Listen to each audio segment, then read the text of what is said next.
नमस्कार दोस्तों।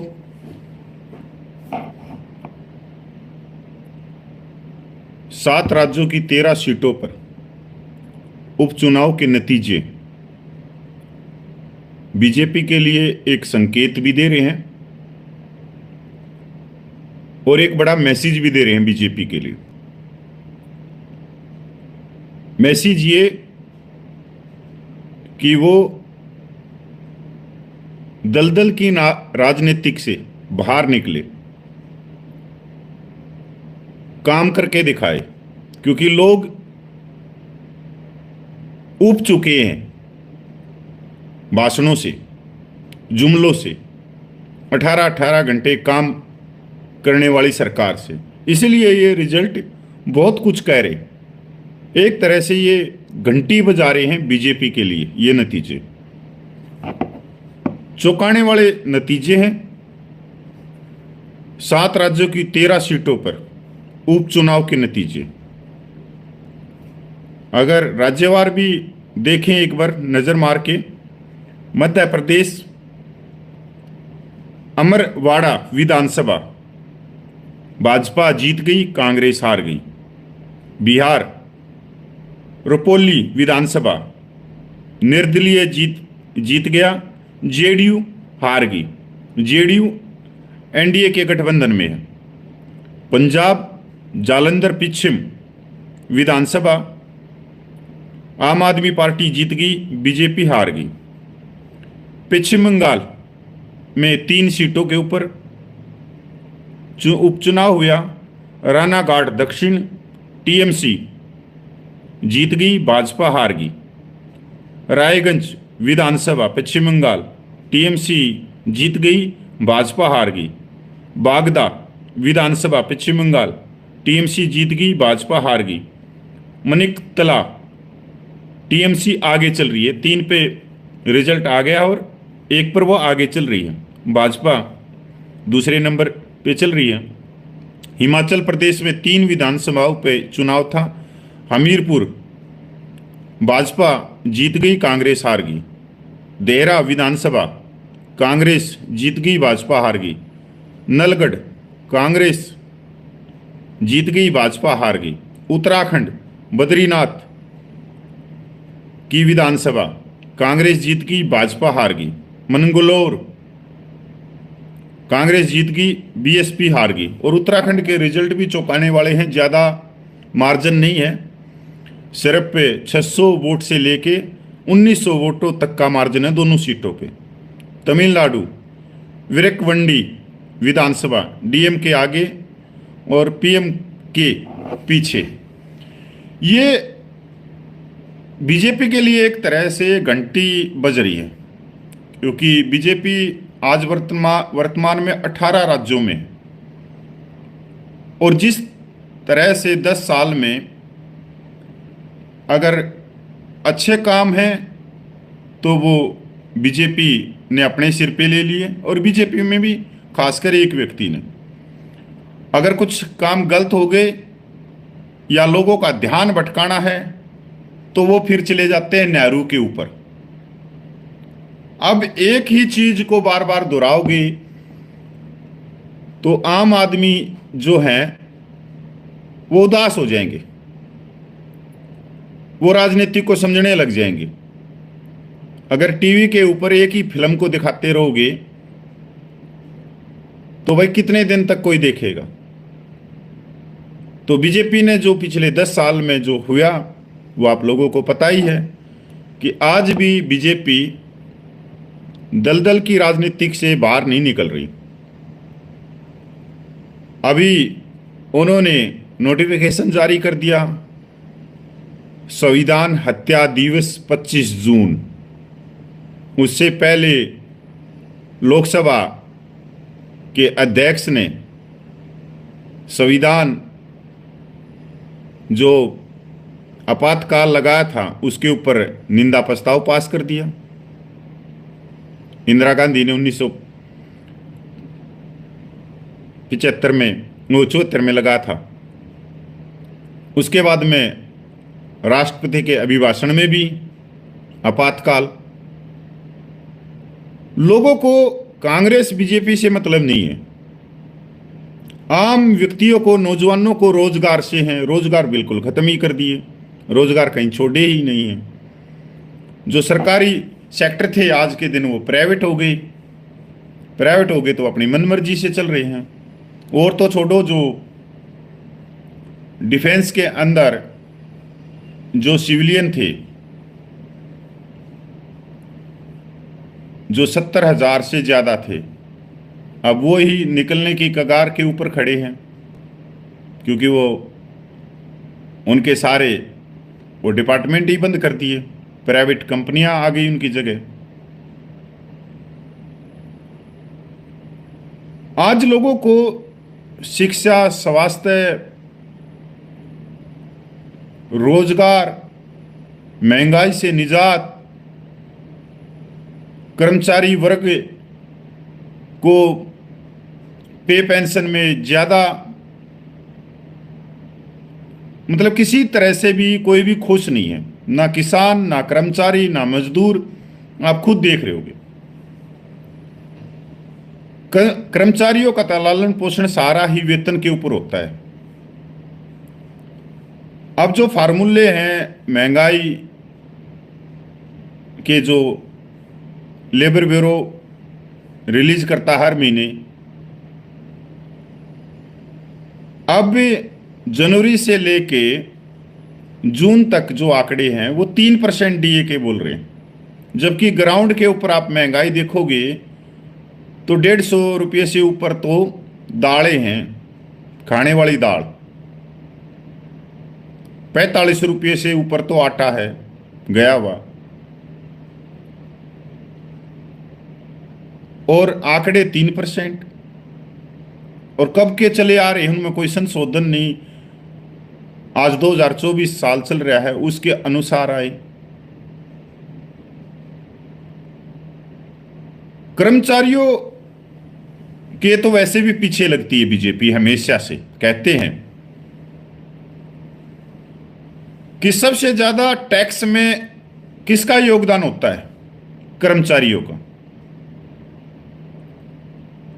और जो उद्योगपति होते हैं उनका तो 4 या 4.5% के करीब होता है। पर पिछले 10 साल में 14,75,000 करोड़ रुपया जो उन्होंने लोन उठाया था वो माफ कर दिया, बट्ठा खाते में डाल दिया।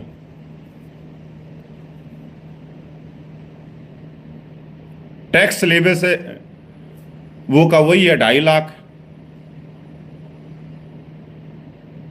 मतलब कोई भी वर्ग आज के दिन वर्तमान सरकार से खुश नहीं है। ये तो वर्तमान सरकार ने सोचना चाहिए, या तो उनकी जो टीम वर्क है वो कमजोर है, या वो लोगों को एक तरह से मूर्ख समझ रहे हैं पूरे देश को, कि बस नेहरू इंदिरा गांधी में ही उलझा के रखना है, कांग्रेस में उलझा के रखना है, और कोई काम करना ही नहीं। ना बेरोजगारी हटानी, ना गरीबी हटानी, ना शिक्षा देनी, ना स्वास्थ्य देना, बस एक दूसरे की बुराई बुराई करनी है। और कांग्रेस भी ऐसी ही है। वैसे ये गठबंधन ने ये सीटें नहीं जीती हैं, अखबारों में उसमें तो आप यही देखोगे, क्योंकि कांग्रेस भी कोई खास सीटें नहीं जीती। हिमाचल की 2 सीट और 2 सीट उत्तराखंड की। अगर गठबंधन की बात करें तो गठबंधन में तो आम आदमी पार्टी भी आती है, पर वो लोकसभा का चुनाव तो गठबंधन में लड़ेंगे, विधानसभा का चुनाव अलग अलग लड़ेंगे। और पंजाब में तो लोकसभा का चुनाव और विधानसभा का चुनाव कांग्रेस और आम आदमी पार्टी ने आमने सामने लड़ा है। आज जो रिजल्ट आया है जालंधर पश्चिम से जो विधानसभा का, उसमें आम आदमी पार्टी जीती है, पर सेकंड नंबर पे कौन रहा? कांग्रेस। वैसे ही टीएमसी पश्चिम बंगाल से, वो भी गठबंधन में नहीं है कांग्रेस के साथ में, वहां पे कांग्रेस ने अपने उम्मीदवार उतारे थे, उन्होंने अपने उतारे थे लोकसभा में भी। ये जो कुछ आज मान लो ये काम कर लेती ना बीजेपी, ये जुमलेबाजियां में, या जो संसद में किसी गाने वाले को भर दिया ला के, किसी जिसको ज्ञान ही नहीं, मतलब वैसे आप पूरे भारतवर्ष में देखोगे ना, लोकसभा और राज्यसभा में 750 नेता हैं, और सारी विधानसभाओं में आप देखोगे तो ज़्यादातर जो नेता हैं वो बड़े नेताओं की चमचागिरी से वहाँ तक पूछे। आप उनके एजुकेशन देखोगे, सामाजिक ज्ञान देखोगे तो जीरो मिलेगा। और जीरो वाले आदमी भारत देश को चला रहे, तो भाई फिर तो पेपर ही लीक होंगे, फिर तो एयरपोर्ट ही लीक होंगे, फिर तो वंदे मातरम ही लीक होंगी।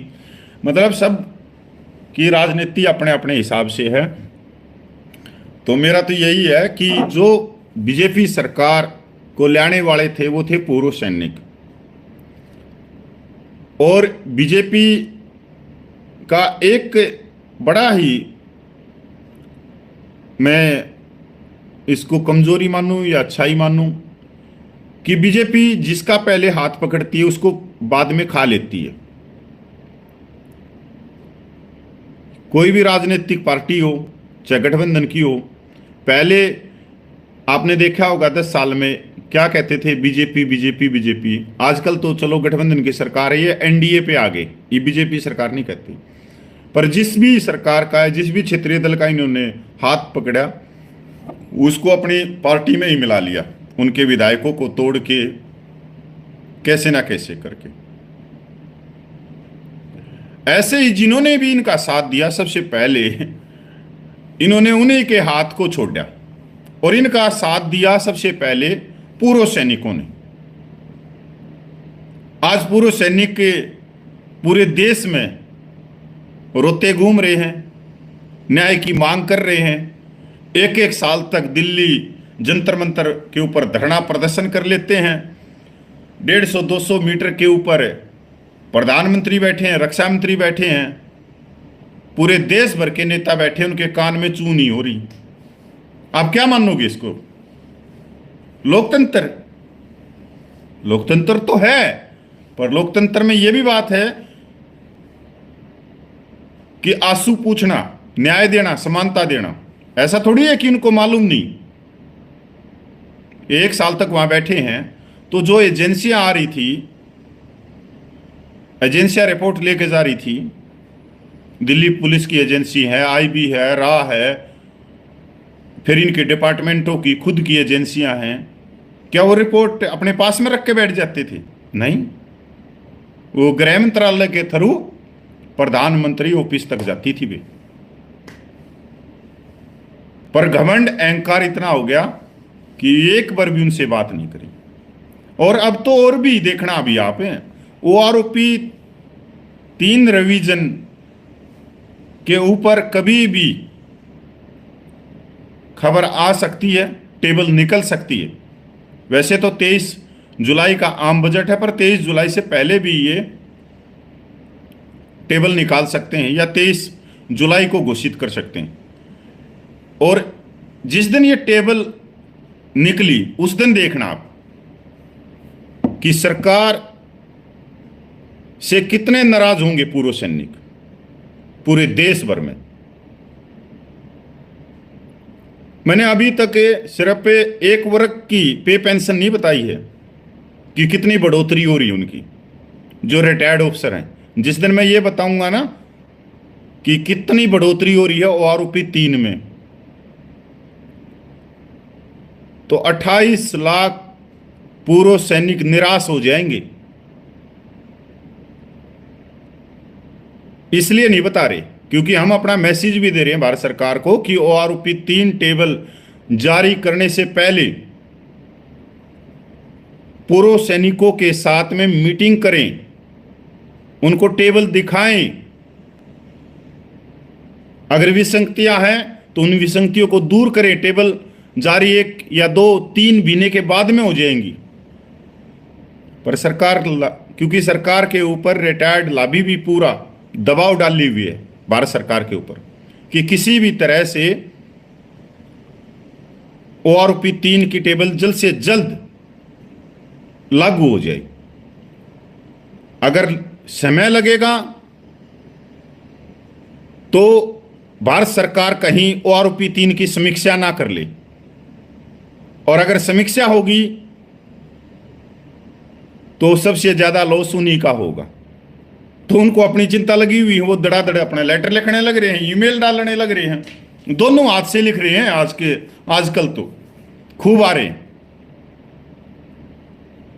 तो ये जो घंटी उपचुनाव में बजी है, बीजेपी को सोचना चाहिए हर वर्ग के बारे में। 10 साल से वो बैठे हैं और अब गठबंधन की सरकार में बैठे हैं, और आज भी अगर वो आम जनता की आवाज नहीं सुन रहे हैं तो मैं इसको अहंकार ही बोलूंगा, और राजनीतिक की एक जो अहंकारी ताकत हो जाती है, जिसकी आंखें बंद हो जाती हैं, जो लोगों की आवाज, उनका न्याय ना तो सुन पा रही है ना ही देख पा रही है। तो ये उपचुनाव बहुत कुछ है, और पूर्व सैनिकों को भी अपनी जो जायज मांगे हैं उसके लिए आज के दिन दबाव बनाना चाहिए। जिस तरह से केंद्रीय कर्मचारियों के संगठन लगे हुए हैं लगातार दबाव बनाने के लिए, और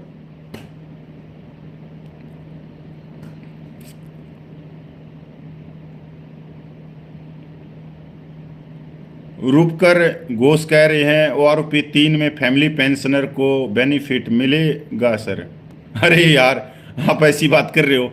उसी ORP के लिए तो मैं दिन रात हम एक करे हुए हैं।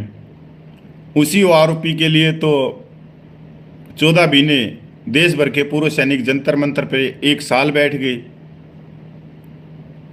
पर ORP में क्या मिलेगा ये तो भाई देखो, अब टेबल निकलने के बाद में ही साफ होंगे, पर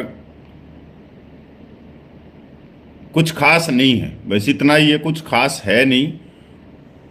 और ये जो ऊपर जाएगा उपचुनाव था भाई गणिए। एक भाई पूछ रहा है कि उपचुनाव कहाँ कहाँ है। हिमाचल, उत्तराखंड, पंजाब, पश्चिम बंगाल, मध्य प्रदेश और तमिलनाडु, और एक बिहार की सीट पे। तो बीजेपी को सिर्फ पे 11 सीट में से 1 2 3 4 5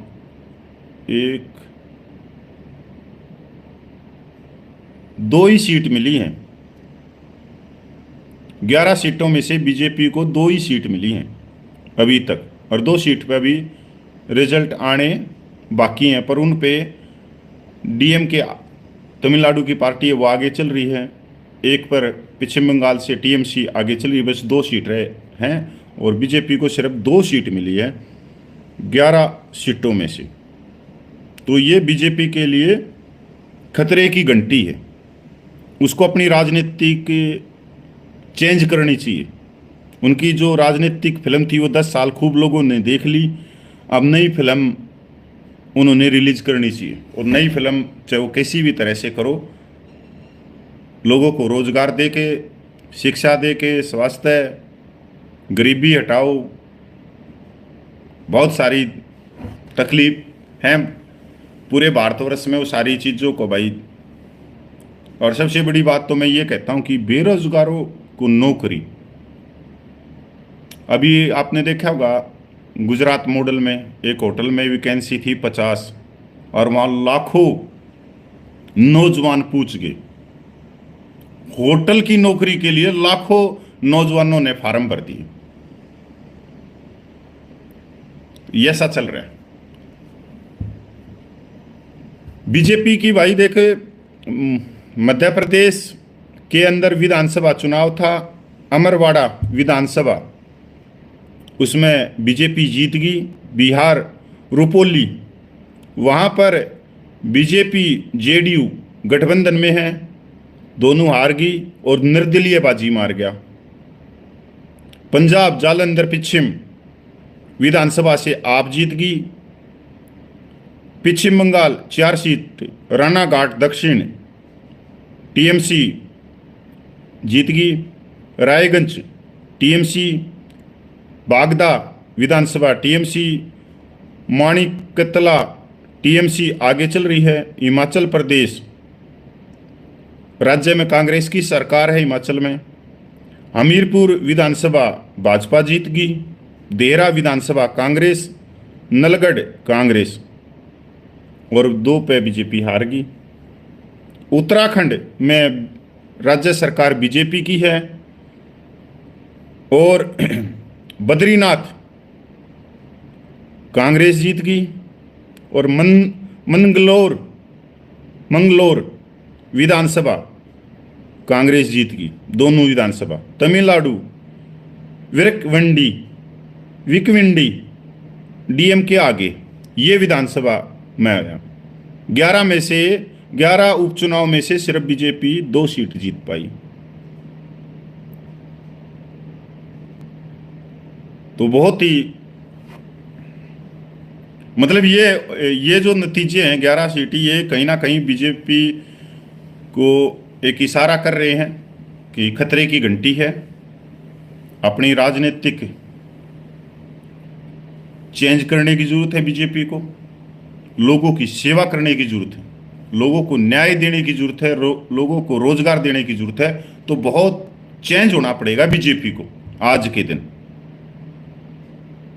क्योंकि अब वो नहीं है कि कोई भी काम हो, कुछ भी हो, नेहरू के ऊपर ले जाके छोड़ दिया, इंदिरा गांधी के ऊपर ले जाके छोड़ दिया। लोगों को कोई मतलब नहीं कि 75 साल पहले क्या था। लोगों को तो आज से मतलब है कि शिक्षा दे रहे हो नहीं दे रहे हो, अच्छे अस्पताल दे रहे हो नहीं दे रहे हो, नौकरियां दे रहे हो या नहीं दे रहे हो। ये जो 18, 19, 20 साल का नौजवान है, उन्हें क्या लेना देना है नेहरू से, क्या लेना देना है इंदिरा गांधी से, उसको तो मतलब ही नहीं। उस समय उसके दिमाग में एक चीज चलती रहती है कि मैं नौकरी लग जाऊं, क्योंकि राजनीतिक जो विचार आते हैं वो तो 27-28 साल के बाद में आते हैं। थोड़ा सा राजनीतिक विचार पूरे देश के नौजवान के अंदर इतनी मतलब जल्दी नहीं आते। उसको नौकरी चाहिए, सेट होना है, और घर की जो पारिवारिक जिम्मेवारियां हैं, भाई बहन को पढ़ाना है, उनकी शादी करनी है, माँ बाप हैं तो उनका इलाज करवाना है। उसके पास में इतनी पहले से ही जिम्मेवारियां हैं कि वो ज़्यादा राजनीतिक के उनमें नहीं जाता। तो यही बीजेपी को आज अपनी विचारधारा चेंज करने की जरूरत है। ये बीजेपी के लिए वैसे अच्छी मतलब एक घंटी है, राजनीतिक घंटी है। अगर बीजेपी आगे, तो बीजेपी ही बताएगी कि वो राजनीतिक विचारधारा चेंज करती है, और चेंज करके वो लोगों की सेवा करती है, लोगों की तकलीफ को दूर करती है, तो तभी बात बन सकती है।